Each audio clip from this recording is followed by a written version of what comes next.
Hello, every pony, and welcome back to Fandom Fridays, where we proceed to check out all the fanfics that are not pony related. Why? Because there's an awesome time traveling plot happening over there in the weekly show, and I figured you guys need something cool and relaxing for a while. So let's do something we haven't done in about a year, several years. It's For Love and Justice. Enjoy. For Love and Justice, Chapter 2, by Bookworm with an Attitude. Mama-chan! Usagi twirled into her boyfriend's apartment. I had delicious home cooking. Yusako. Mamoru reached over to help her hoist the heavy pan to his counter. She looked the same as ever, really, humming cheerfully to herself, almost hopping around the room. What was this mysterious despair that Ray was sure she was feeling? Basically, the number one thing about Usagi was how quickly she bounced back, as he seemed as bouncy as ever. Something wrong? Usagi asked, and he realized he must have been scrutinizing her closely. Oh, so you doubt this meal is 100% tasty? Well, I tasted it myself. It is really good, and that's because it's completely cooked with love. My mama's love, really. The love you have for your beloved daughter's beloved boyfriend. But I did help a little. So there is passionate love there as well. So what if you're worried about... No, I'm not worried about whatever you just said. It's just... Well, he was going to be acting weird if he didn't say it, and that might cause her to think he was brainwashed, and he didn't need that right now. Might as well get her over with. Ray-san came over to talk to me. Oh, Usagi said, still examining the cooking. Mamoru paused. Aren't you going to act jealous? What? I talked alone with Ray-san in this apartment. Mamoru was unnerved about how strangely he felt. So his life was incomplete without the overdramatic, menacing glare and needed for recurring sentences. Like, he had his lines right, but he'd forgotten their routine. I trust you both, Usagi replied, still not looking at him. Of course you do, that's not the point! Usagi finally looked down, eyes wide and worried. You're upset. Mamoru took a deep breath, trying to calm his nerves down. His voice had actually gotten louder. So, son, no, I'm not. You are. I'm not doing something right. What do you want me to do? I'll do anything. Mamoru heaved a sigh and sat down at the counter. I don't know. Dressed up as a ninja to swear your revenge on her? Usagi bit her lip. I don't have the costume anymore. Yusako, what's wrong? What do you mean? She leaned on the table. Ray-san's worried about you. You're not acting like yourself. Usagi looked confused. I'm not? Yes, just now. You usually act jealous on a whim when I miss being alone with a girl. Any girl. Or guy sometimes. Usagi looked more confused than ever. So, you like it when I'm like that? Mamoru felt his face heating up. Not really. I don't. Well, it's you. You're energetic and silly and fiery, and I like that about you, so... Yes? Usagi looked at her lap, her face beat red. Mama-chan, maybe... I don't say that enough, but I thought... You could talk to me, Yusako. Anything that happened when I was gone, if you feel... You could talk to me. He repeated lamely. He still couldn't make out her eyes and expression as he continued to stare at her lap, but her hands were shaking slightly. She crumpled her skirt and balled up in fists, just like Ray had. While you were gone, I didn't want to leave you, and I wouldn't forget you. I'm trying to remember all the charges Ray had filed against him so he could refute them. Since Yusako didn't seem to be cooperating, it would be impossible to do that, and probably not easy for you, not knowing what had happened. But, well, it's over now. You saved me, and led me back to you. It's over. Saki closed her eyes and shook her head, hands all balled up in her dress. What are you shaking your head about? Mamoru asked, starting to get impatient, as he held his record for Yusako had ever been silent around him.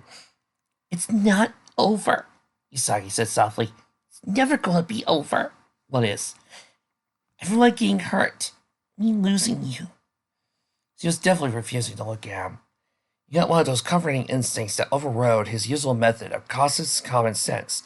Grabbed her hand, jerking the balled fist flat and cupping his own hands around it. She didn't blink in surprise, just kept staring down. can lose me, but I'll always come back to you.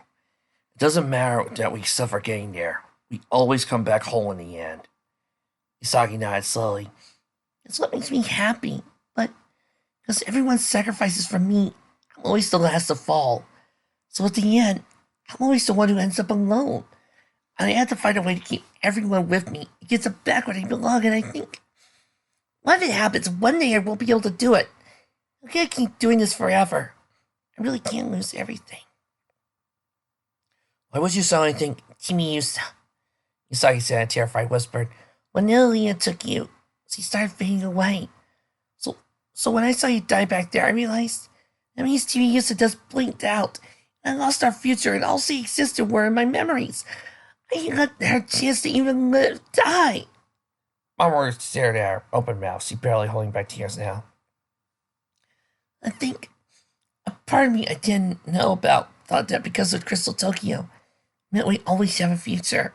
At least, even if it was hard getting there. But it doesn't work like that. It just means if I lose you, I make a whole world not exist ever. I didn't realize that until now. In response to surprisingly deep onslaught of worries, Mamoru could only repeat, You're not going to lose me. I already did! For a long time, and I didn't even know about it. You were all that time, and I couldn't. Isako, how could you not realize something had happened to me? Mamoru burst out. I know, since we're connected by a right string of fate, I so sense to being cut. No, I don't mean it like that. I mean, you never got any letters. How could you think I just decided not to respond to you? You said you would be too busy at first, Usagi said distantly. Mamoru cringed a bit. To be honest, he mostly said that because he had been sure he expected to send a flowery long letter every day if he didn't. So it had been a miscalculation. Yeah, at first. After a while, what did you think of me?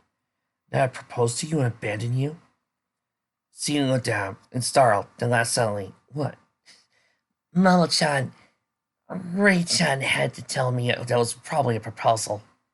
But, Ikita, I put the ring on the right finger, didn't I? Oh god, maybe he had.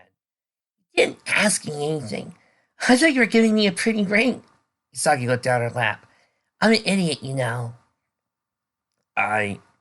Suddenly very glad he hadn't gone with his original plan to stuff the ring into her hand and run into the plane without saying anything. That would have just made this even worse. I wasn't strong enough to bear the thought that something. So I decided you were happy for getting me. You told me once you were happier without me, after all. She gave a sinky smile. He once did this. The same thing Ray him with. Used to call that. But you were dead. You were suffering. That whole time while I did nothing to help you. And I just watched people go through so much suffering on my account. Suffering I can't prevent. I'm not strong enough to bear it. Not at all. I'm worried one day I'll be so weak I won't be able to even pull you back. You'll just suffer forever and I'll be alone forever and lose everything. She was breathing so hard now. So you see, that's why I wanted you to forget me. And why I wanted you to have a good time. Good time for all of us, together and safe. No, because I know it won't last, and still you'll be suffering again. Who knows this time? I can't just keep waiting. I'm not strong enough. I'm not. Yosako. He slammed his hands down on the table. Now you're in the jump and look at him with wounded eyes. I can't believe you're even saying that. You're the strongest person I know. You've always been. I'm not stronger than. You're a lot stronger than I am. That's not. It's true. I couldn't handle all the things you take on. And maybe my not handling things is why you feel this way. He stumbled a bit. He could do this. He used to do motivating speeches for her all the time. But he sort of wished he was wearing the mask to make it more comfortable. We all do our best to protect you, but in the end, you're the one we all count on. Just because you're the best one to do it. Why are you doubting yourself now of all times? You just saved the universe. So he looked down with those empty eyes. He somehow got the impression he made her feel even worse. What could he do? Come at it from another angle, maybe. You said it yourself. You're never alone. We'll always be with you, to support you. Don't you believe that? Usagi nodded slowly. You're right. I suppose I'm a bit tired. Well, you can rest. Mamoru did his best to sound encouraging, but This encouragement was promptly shattered by a huge crash that made his window shake. Isagi immediately jumped and peered out, with Mamoru right behind her. Though he had not noticed while caught up in the conversation, the sky had darkened. A giant black cloud was looming over the Tokyo area, unnaturally black. It was rimmed with lightning.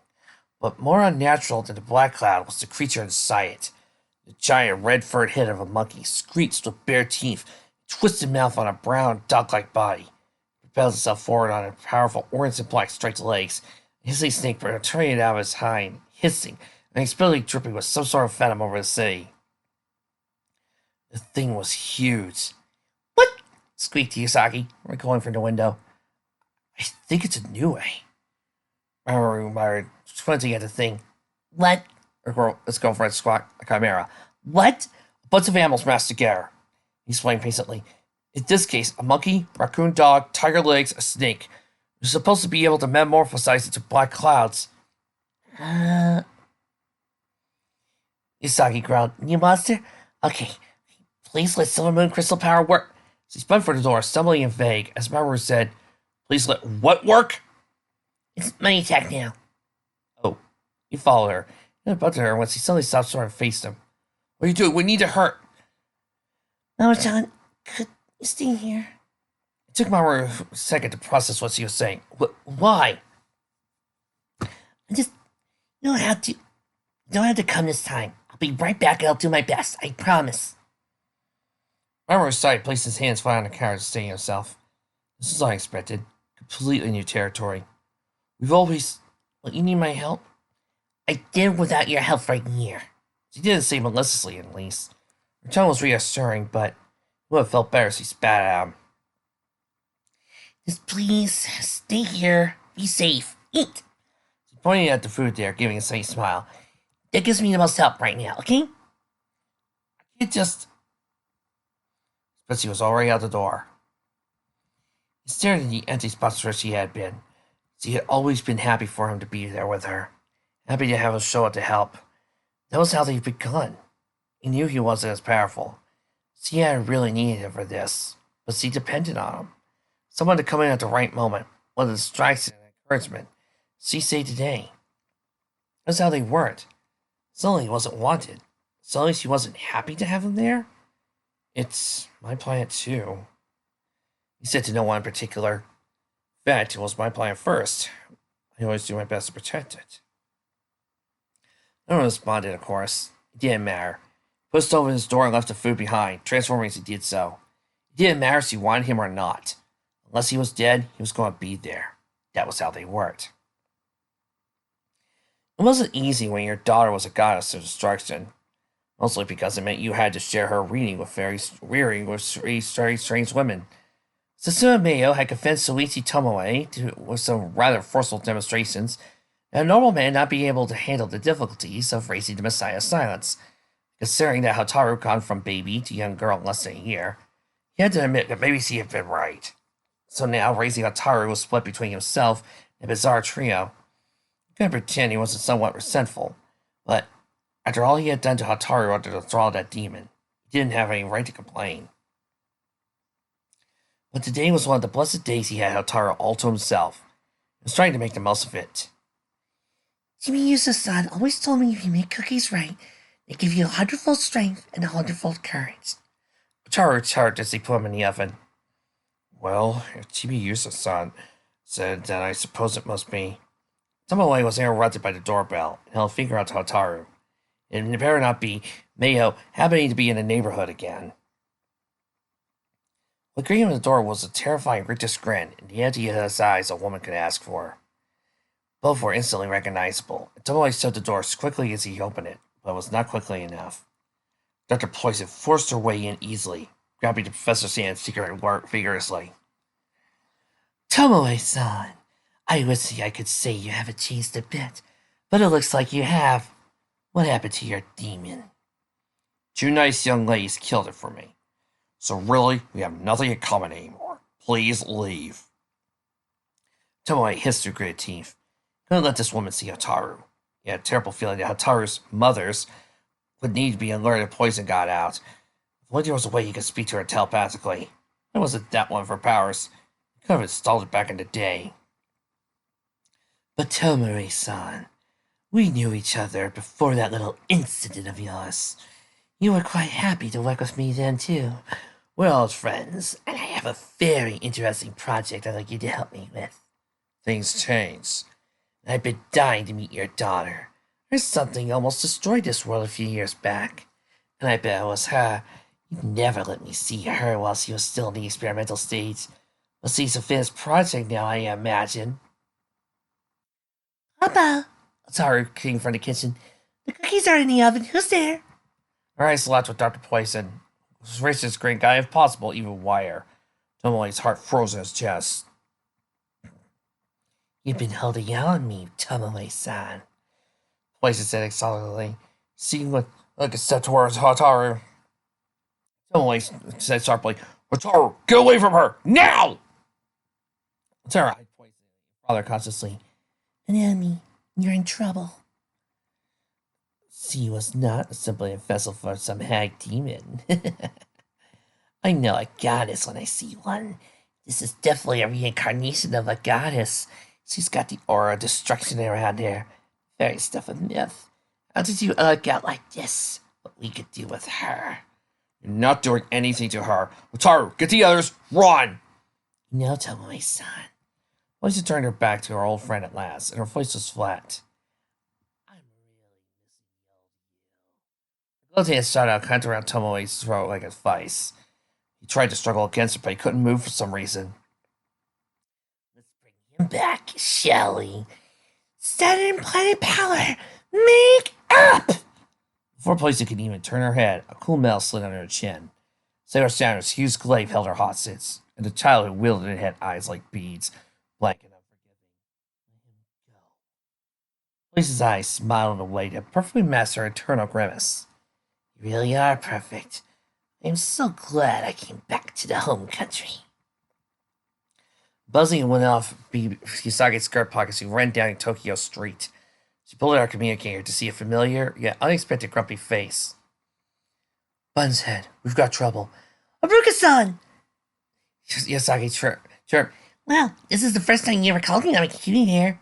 Yeah, well, I never needed to call you before. I got a message from Hataru. She says there's something we need to deal with. You're asking me for help? Yasaki actually stopped in the middle of the street, staring at Haruka's disgruntled face in front of the view screen. This is the first? Could it be your heart has finally embraced the beauty of teamwork and friendship? I don't know what nonsense you're talking about, Bun's head. Hataru said all the guardians were needed, and I trust her judgment, that's all. Where's Hataru-chan? At Tomoe's. Oh, you three let her see her sometimes? That's nice of you. Was that sarcasm or something? Haruka said suspiciously. Haruka, consider who you're talking to. Haruka, consider who you're talking to. A voice with the melody of rolling wings sounded softly. Right, Haruka sighed. Is that Mishiro-san? Hello, Yasaki. The eloquently beautiful woman came into the screen, casually flicking an arm around Haruka's shoulder. Anyway, would you come to Tomoe's place as quickly as you can? Well... Yasaki looked up at the rumbling sky and... How about you? Just contact the others. They'll come and help you. What about you? I'm a bit busy right now. It's not like you to be not eager to be helpful. Haruka said slowly. Who's you wearing around when I first got this job? But please, call on the others and do your best to protect them. I'll be along as fast as I can. Yasaki hopped aside as a drop of drizzly venom rang there for the serpent's nasty teeth. Nearly tripping over her face, he did so. As it ate into the ground, forming a giant crater. What could it be possibly doing? Detention? A date? Bun said, Are you in some sort of trouble? I hear noises. Ruka's voice was getting louder and her eyes were sharp. Looks like you're outside. Haruka, you're so overbearing. Yasaki heard her rustling and a cry of protest from Haruka. Now his mysterious face filled the screen by itself. Yasaki, what's wrong? That's not overbearing. Haruka snapped from off screen. Nothing's wrong, Yasaki urged. Just take the others and help Hataru-chan as quickly as possible. And have strength in numbers. Why would you need me? I'll be fine here.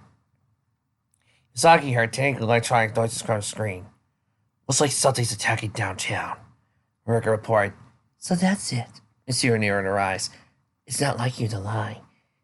Setsuna, Zero and I will handle Hotaru's attention to ourselves then. We'll send those four to help you out, be along ourselves as quickly as possible. No, Hotaru-chan needs everyone more than I do. She called. I can handle this alone. Please tell everyone to go with her. Bud said, you're wasting time, Haruka said harshly. This is our family's matter, and Hotaru is the top priority to protect the princess. She allowed herself to be sacrificed for that. In fact, she's already done that once. Now stay put. Put Hotaru and everyone in more danger by delaying this. But we'll be fine helping Hotaru ourselves. Most likely overestimates this very situation. We're guardians of the outer system for a reason, Haruka said. Mitsuru said firmly, stay where you are. Wait for the others, Hisaki-chan. But the fuse screen went dark. But I don't want Hotaru-san or anyone else to sacrifice themselves for me. Hisaki screamed to communicate, but it was no use. Her enigmatic allies had left. Hisaki turned her heel to face the huge storm clouds and bizarrely put together beasts that loomed not far away. The ground was crackling below her as the storm raged. This thing was already starting to tear apart Tokyo with its mere presence. She had a sick feeling about this creature, whoever was behind it. It felt like Beryl or Galaxia or any of those who brought to bring death. Well, the only thing I can do is take care of this myself before everyone shows up. Hisaki mumbled, her brow wet with sweat and rain. Yet like nobody else has to get hurt. Maybe a clumsy crybaby, but I've been doing this for a while. I'll do this quickly. She took a deep breath and calmed her shaking hands. As she whipped out her breasts. Moon Eternal! Power make up! Her power bloomed in an instant. She was standing on a sidewalk in full Seifuku.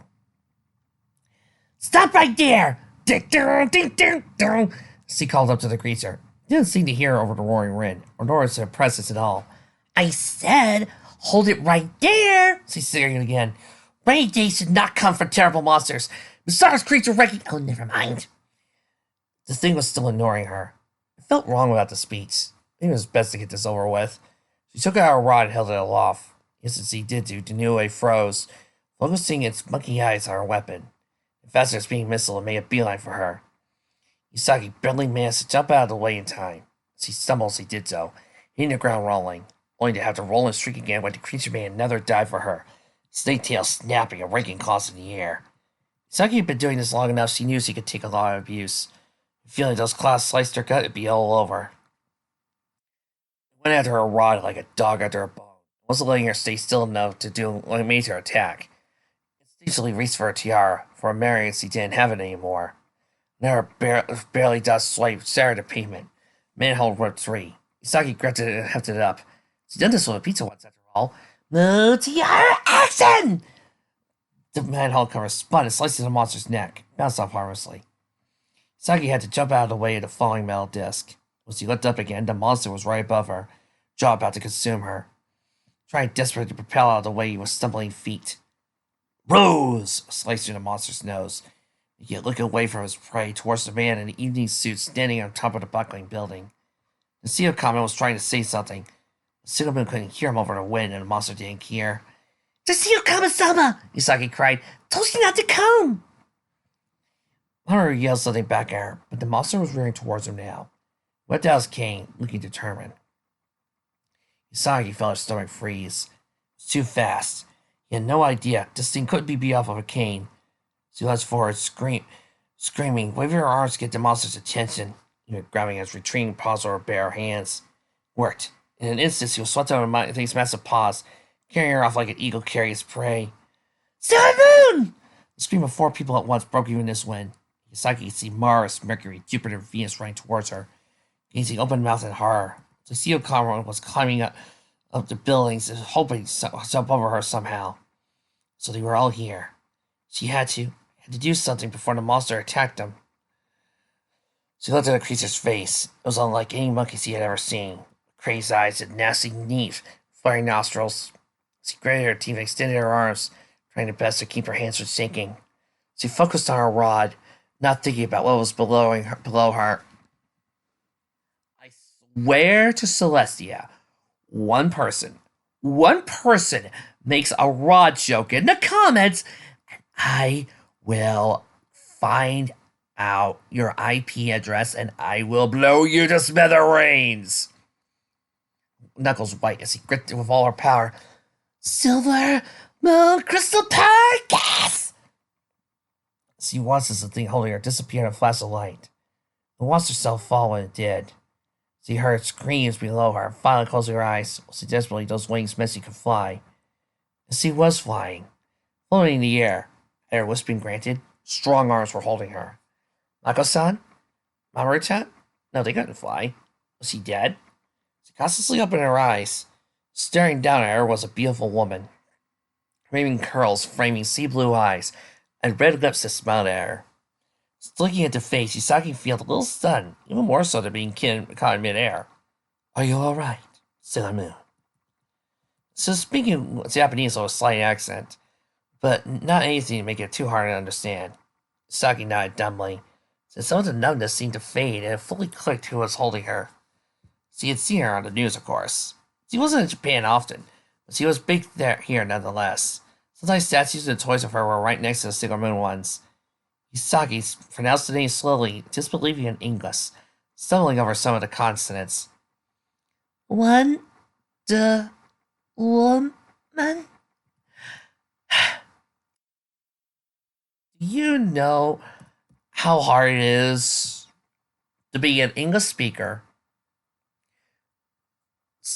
playing a Japanese character, pretending that they are speaking Japanese while speaking English, and then having to speak English poorly?